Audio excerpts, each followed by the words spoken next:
Hello, this is Dr. Lisa. Welcome to video 3 in my prosperity series. I do hope you're enjoying these. I have a couple things I want to talk about today, but before we do that, I want to start with just a gratitude moment. I'm recording this in the middle of a blizzard in Denver, Colorado, and I am warm and safe and dry. And my hunch is that so are you. So let's just take a minute and give some gratitude for being warm and safe and dry in this world, because so many people aren't, and it's a blessing. And anything that we start with gratitude ends well. So let's just start this video with gratitude.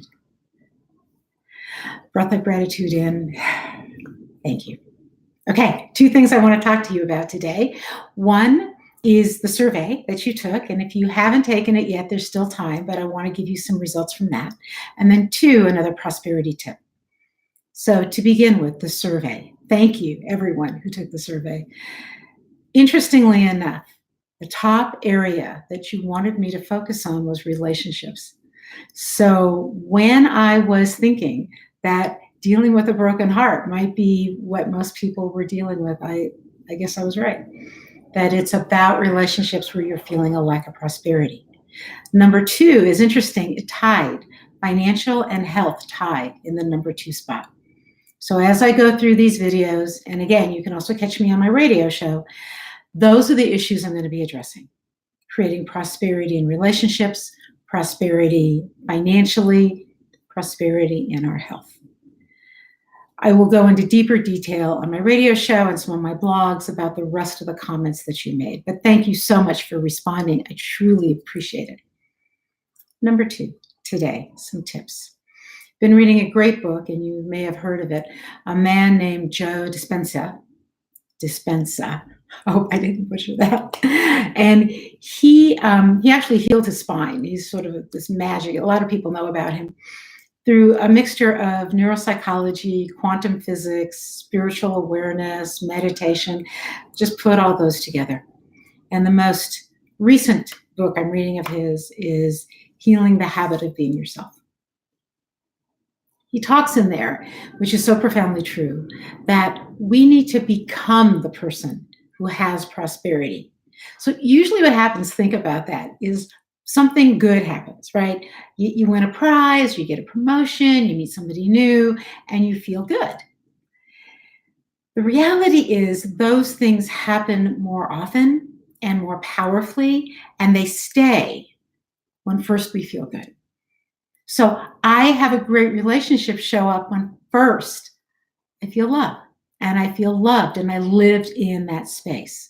Not just think it. This isn't about just positive thinking or just affirmations. And it isn't actually about fake it till you make it either. That's sort of you're faking it. This is about breathing in the energy of being prosperous, whatever that means for you. So for example, let's play a game with this. I'd like you to, for a minute, imagine that you have met the person of your dreams. You love them, they love you, like, Now I just want you to, what does that feel like? What does that feel like deep inside of you? And then that is a feeling I want you to hang on to. That's a picture I want you to hang on to. That person who feels like that attracts that relationship. He has numerous examples of how this works. And frankly, I bet you do too. And quite frankly, so do I, right? I have tons of examples of when I lived in that space of, oh my gosh, I'm so lucky. Oh my gosh, I'm so blessed. Oh my gosh, I'm getting so many new clients. And I lived in that space. Those things happened. Same happened in relationship. It's definitely happened in my health. Absolutely. Several years ago, I almost died and needed an emergency surgery. And at the time, I think that the surgeons were a little surprised at what had happened to me, and let me know that really what had saved my life was the fact that I was a runner. That if I hadn't been a runner, I probably would have been dead. And they said, you're going to have to adapt to a new body. And I thought, I have nothing to worry about. I lived through this. I'm going to have an amazing life. And the things that may have held other people back didn't hold me back. Why? Because I was living in that awareness that I was strong and healthy and a survivor and able to create the life I want. And now I hardly ever even think about that event. And when I do, I don't relive it with fear or anger or pain. So, a couple things in there, right? One, our memories often are what hold us back. Our memories are great, it's how we plan our future.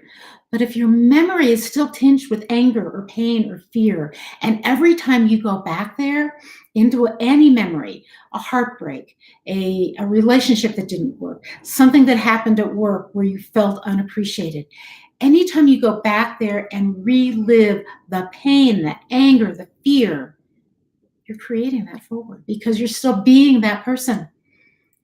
When I can go back and laugh about things, I know I have healed it. I've shifted that energy. When I can go back and reflect on it and have no emotional charge at all, I've healed it. And now I can move forward and create something I truly desire from that place of fullness, prosperity, knowledge. And in fact, sometimes that's what wisdom is. It's reflecting on a memory without an emotional charge. It just gives us information. So think about that. What do you want your future to look like? Step into it, feel it, image it, see it, hear it, smell it, feel it deep inside you.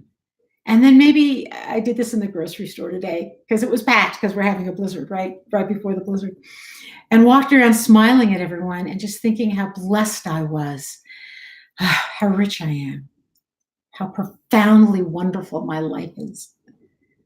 And people smiled back, and people stopped to ask me questions, and people said something about my perfume. It was a lovely experience in the grocery store.